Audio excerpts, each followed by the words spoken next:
Coach Deborah has a passion and purpose to assist young men, ages 15 to 24, to overcome obstacles and build their best lives. She wants to see every young man live out their potential. She has a master's degree in human services counseling, with a major in life coaching. More importantly, she is the mother of 3 boys, who are exceptional, educated, professional men.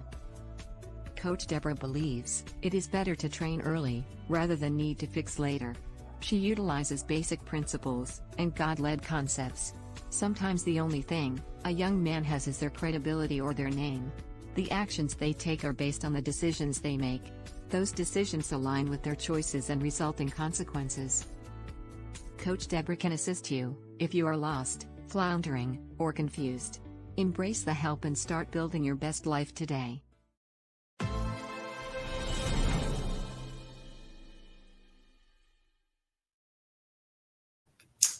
Good evening and happy Thursday. Welcome to Build Your Best Life. I am always super excited to have you here because you could be anywhere else, but you decided to join us today. You know, I believe it is better to train early rather than to fix later. And my topic today is going to fall right in line with that. Now, if you have not been following this month, the theme for this month is reaching out to nurture, reaching out to nurture. So I'm excited about that. Please come on in, like, share. Make sure you comment during the broadcast, but make sure that you share with others. You know, a lot of people are busy. Some don't take the time to get on with broadcasts such as this, where they actually know they need the help, but it's like, I'll get around to it. But continue to share and like, and maybe one day they don't have anything to do. They'll click on it and then they'll begin to watch. So I appreciate every time you share. Share. So my topic today is 5 senses to nurturing. 5 senses to nurturing. And yes, I am talking about our regular 5 senses that we have. Smell, touch, feel, taste, hearing, and same thing. And you probably only think about them as far as just that. They're my senses. I know what they mean. I know what I do with them. And you probably don't connect them with any other part of your life. However, your senses are a part of effective nurturing, because nurturing needs to begin early. You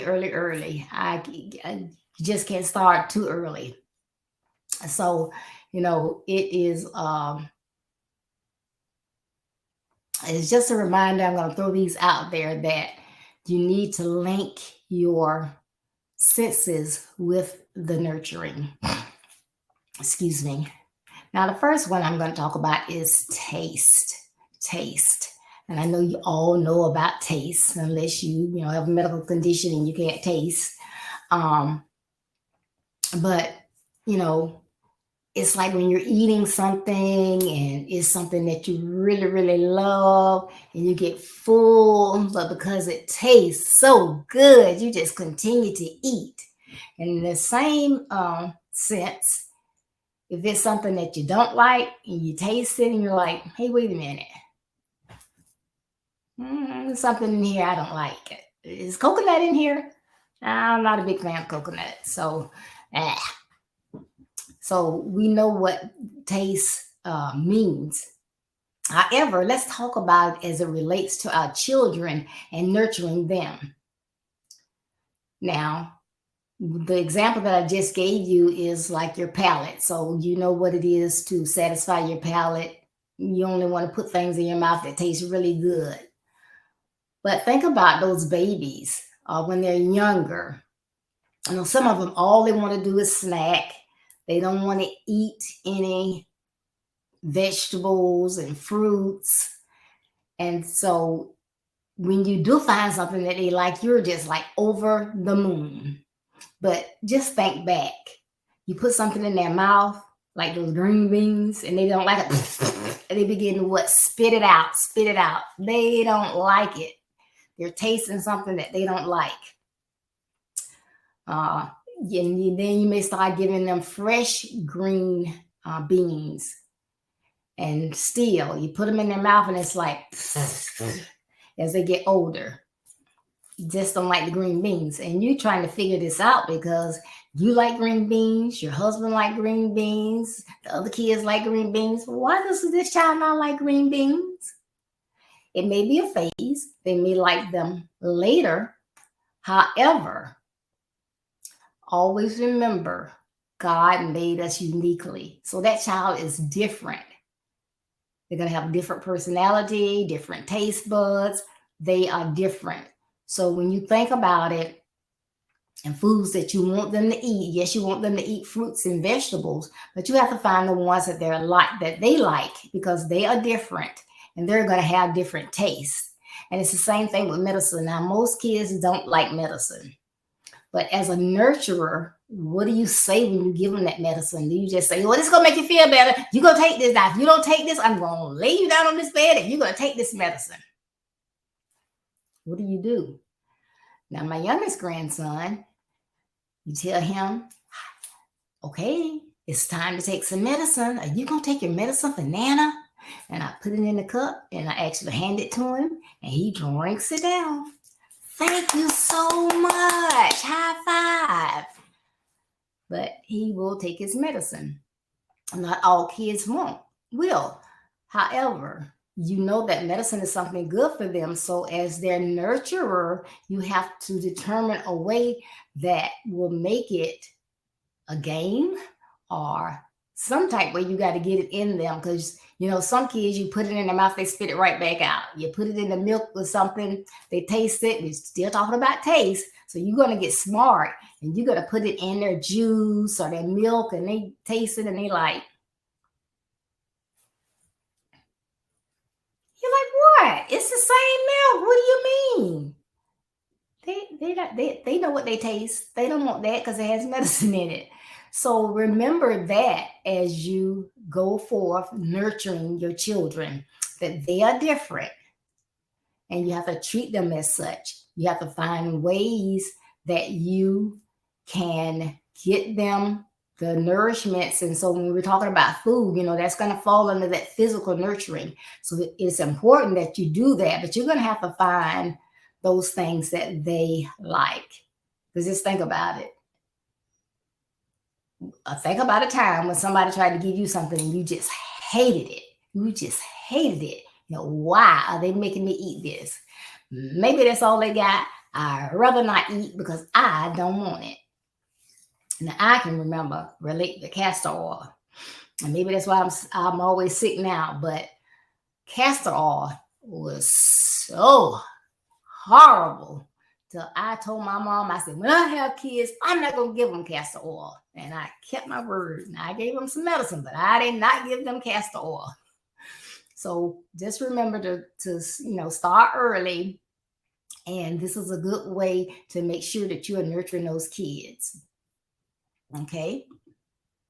Now, the second one I'm going to talk about is touch. Touch. Now, we all know touch. Because some people are touchy-feely. Some people don't like to be touched at all. In the workplace, if you work in corporate America or in a business, like years ago, you start laughing and you touch somebody. You can't do that now. Nope. You have to keep your hands to yourselves.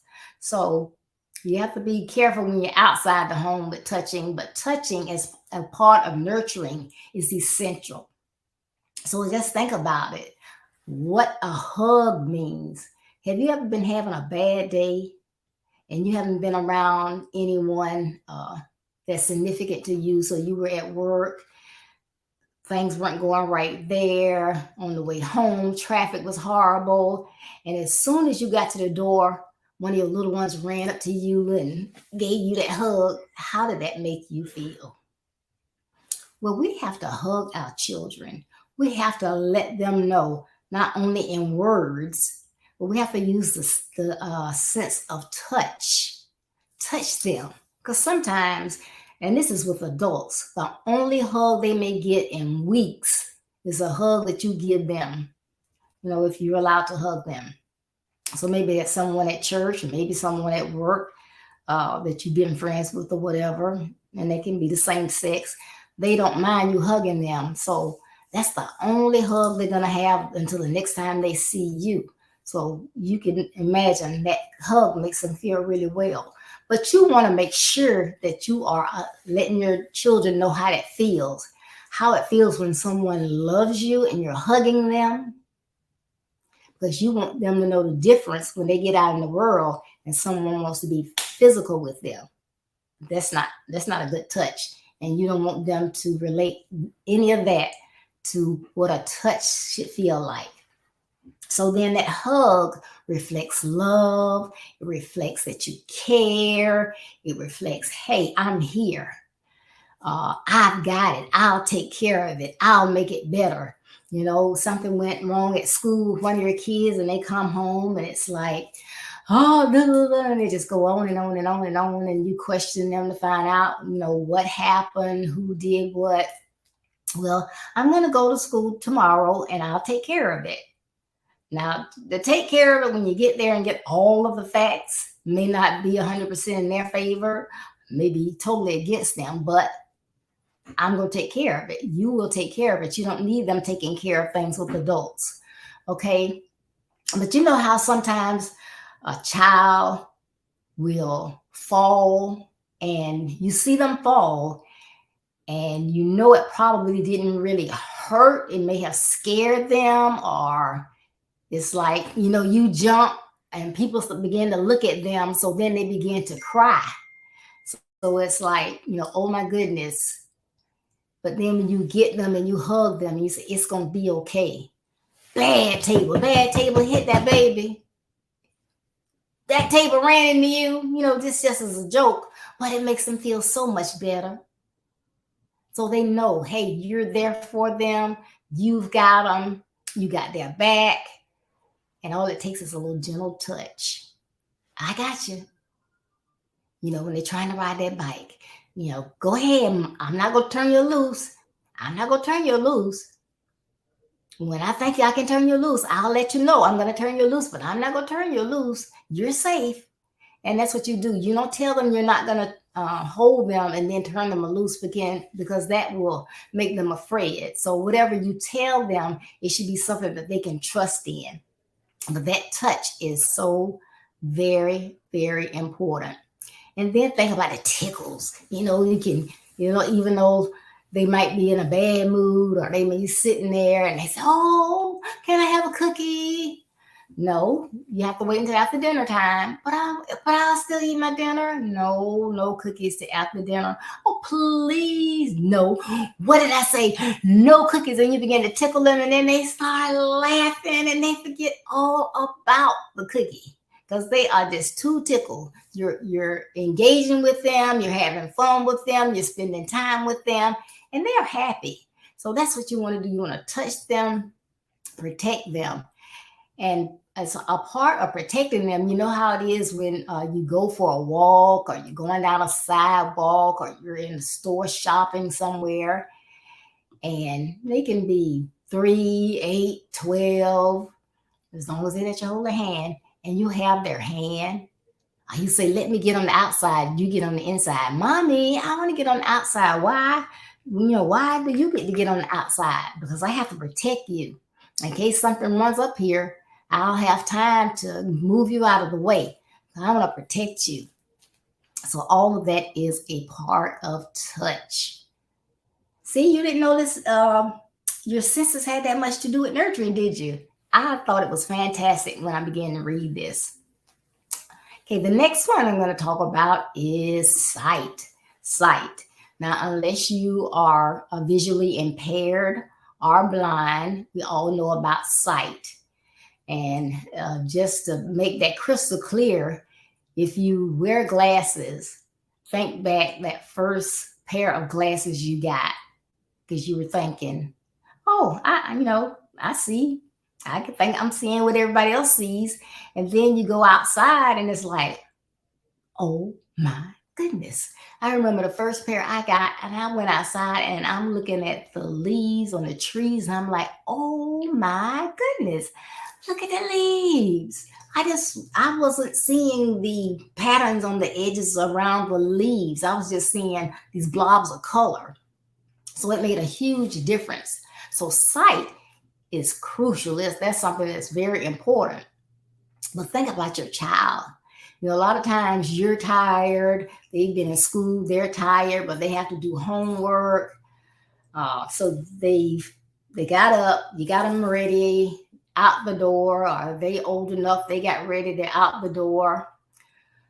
They get back in. You got to do homework, dinner, projects, time to go to bed.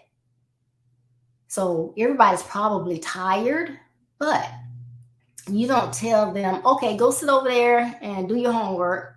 I've already done my homework. Okay, well, color, or here's your tablet. Take the time to really, really see them. Look into their eyes. When is the last time you actually looked in your child's eyes? Just looked into their eyes. Oh my goodness. You know what? I didn't realize your eyes were so beautiful. They are beautiful. Look at your lashes. Where'd you get those lashes from? I don't think anybody in our family have lashes like that. They're just beautiful. But you want to pay attention to them. Show them again, you're there. You know, you don't want to just put them in the space and they just go wild. And then it's time to take your bath, go to bed. So you haven't spent any time with them. If it's 20 minutes, 30 minutes, spend some time with your child. Really see them. We always talk about listening and hearing, but see them. You know what I always think is so sad? And I only think about this is because sometimes I'm not up when my husband leaves, or I leave, and then he's still in bed. And so then we don't know what each other has on. So what if something happens and we have to give a description? And it's like, well, what were they wearing the last time you saw them? Their pajamas. You know, I think about that. So you want to pay attention to your child. You know, if your child, they're home and you say, okay, yeah, you can go out in the backyard, but you're not watching them. They're in the backyard. You don't have a fence. And then you go in the backyard and they're gone. And it's like, what has happened? So you're running around to the front, you're looking in the inside, you're going all around the block. You do this several times before you call someone. And then the first thing they're probably going to ask, what were they wearing? Now, have you been actually looking at your child? Do you know what they were wearing? Because, you know, the parents are the ones that they suspect first anyway. But if you're not able to articulate what your child had on, they want to know what's really going on. When's the last time they saw this child? So you got to really see your children. Recognize that face. It's something different with the face. You know, a lot of times people, as they get older, they're still your child. They're being abused. Have you noticed extra makeup under the eyes, or they start wearing their hair different? You know what? When you start wearing your hair all in your face like that, I can't see your face. Oh, let me see. No. What do you mean no? I like your hair when it's what happened to your face? So you have to really look at them. What happened? And that can happen when they're in school. They get in a fight. They don't want you to know. So they're trying to do something to cover it up. Use your sight. Okay? I mean, it is what it is. It's a sense, but it's an essential sense that you sense that you need to use as it relates to nurturing your child. The next one is hearing. Hearing.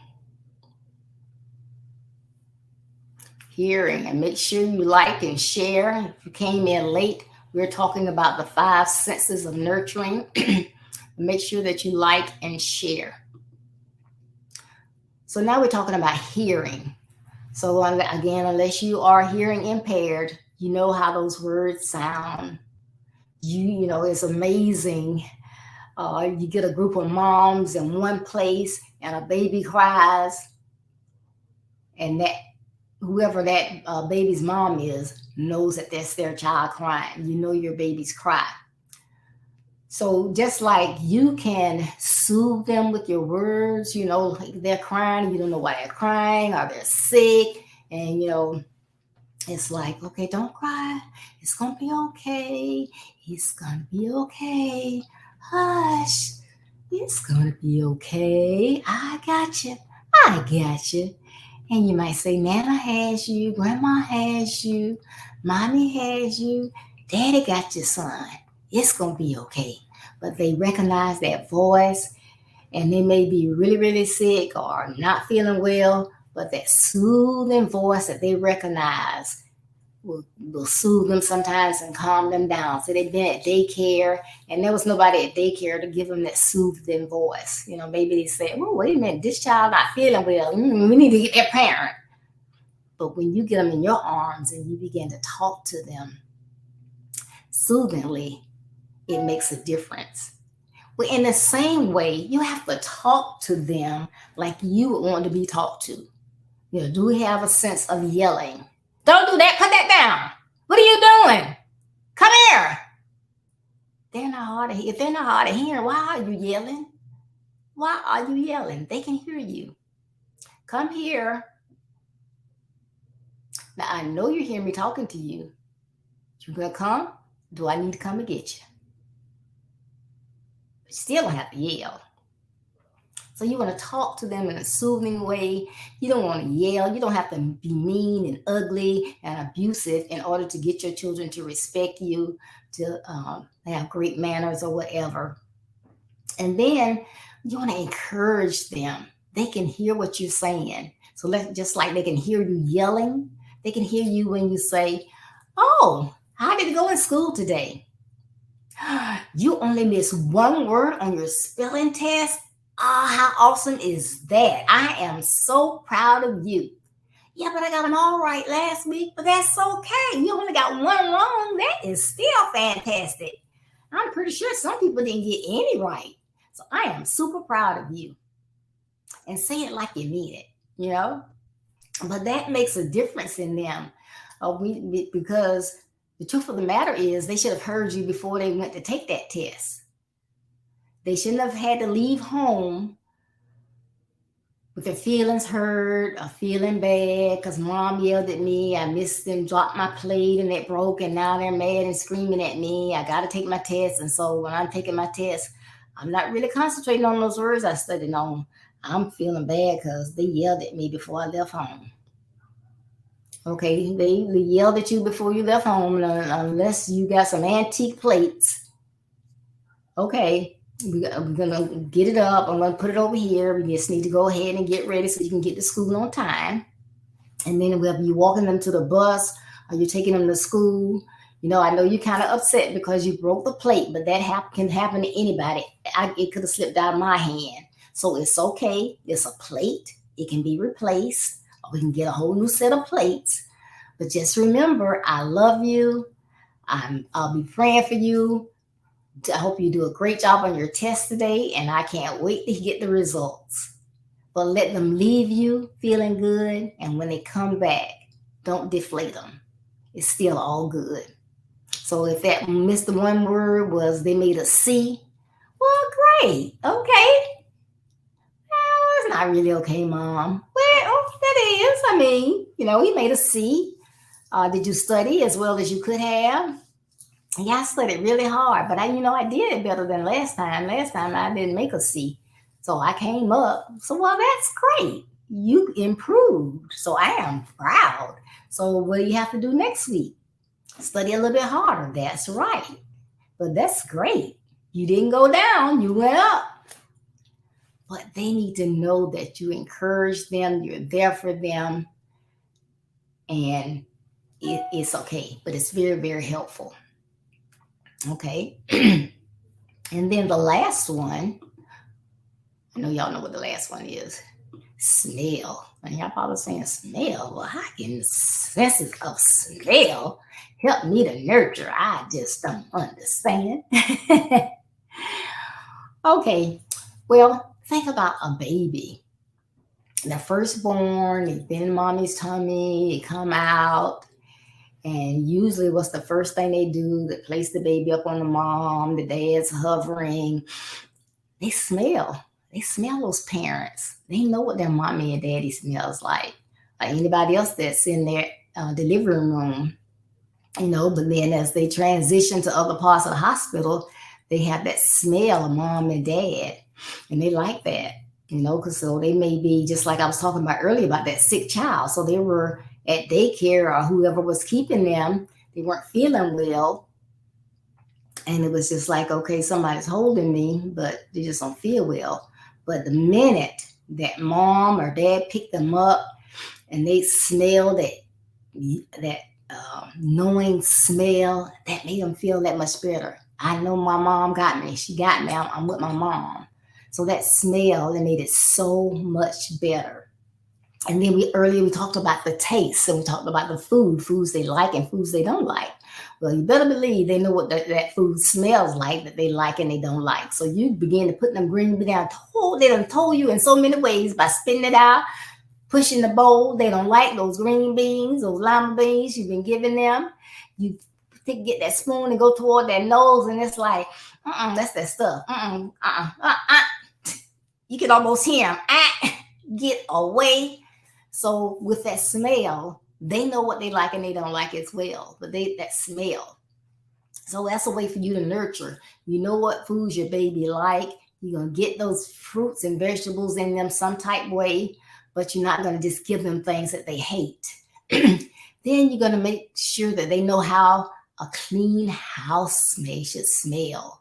You want the dirty diapers out. You want a clean house. And then when they're old enough, because I'm old school, I believe in keeping them in the house for a minute. But when they go out, they'll smell the outside, the fresh air or any other scents in the air. They will smell those. If it's spring, they make the flowers, and it may be a little too sensitive for them. But then your floors and your carpets, they should always be clean. I don't care how old your child is. They like to sit on the floor, like to play on the floor, like to take the shoes and socks off. You want your floors and your carpet to be clean. They smell clean, they are clean, and they are free to wander all over. It's safe for them to explore. So you see, your senses are important to you, but they are also important to you as you nurture your children. So your words, what you feel, what you see, what you hear or don't hear, and smell, they all have a significance in your child's life as you nurture them.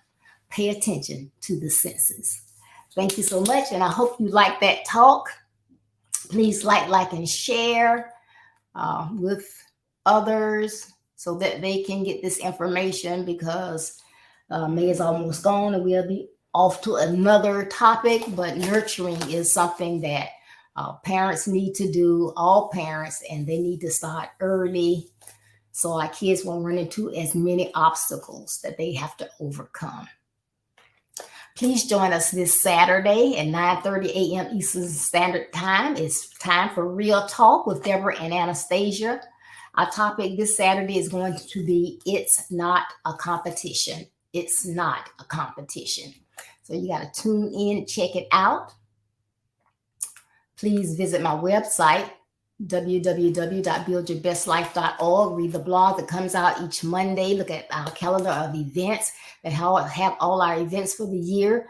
The next big event begins June 12th and runs through the 15th. It is our Men and Boys Conference. You don't want to miss it. We're going to have some young men speaking and some mature men speaking, but we're going to have men and boys. I can't wait. I know it's going to be awesome, awesome, awesome. So check that out on my calendar. And please visit my web store. I am a coach. I do life coaching, consultations. So if you just got some questions, you want to hit me up. We can have that discussion to see if there's something that I can help you with or if it goes deeper.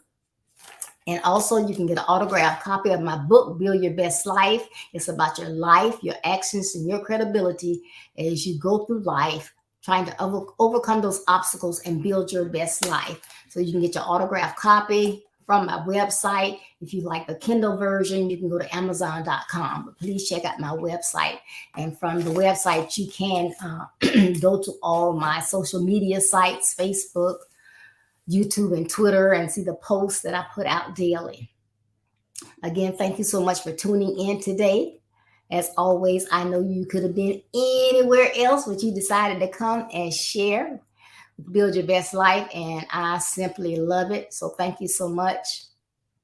And remember, as you go on your busy day, you may encounter a young man that has lost his way. Don't shake your head. Don't steady your pace. Stop. Reach out and give the young man a helping hand. If we all work together, we can do so much more. And remember, building your best life is our business. That's not a slogan, it's our commitment. I love you. Be blessed, stay safe, and I'll see you Saturday morning. Bye-bye.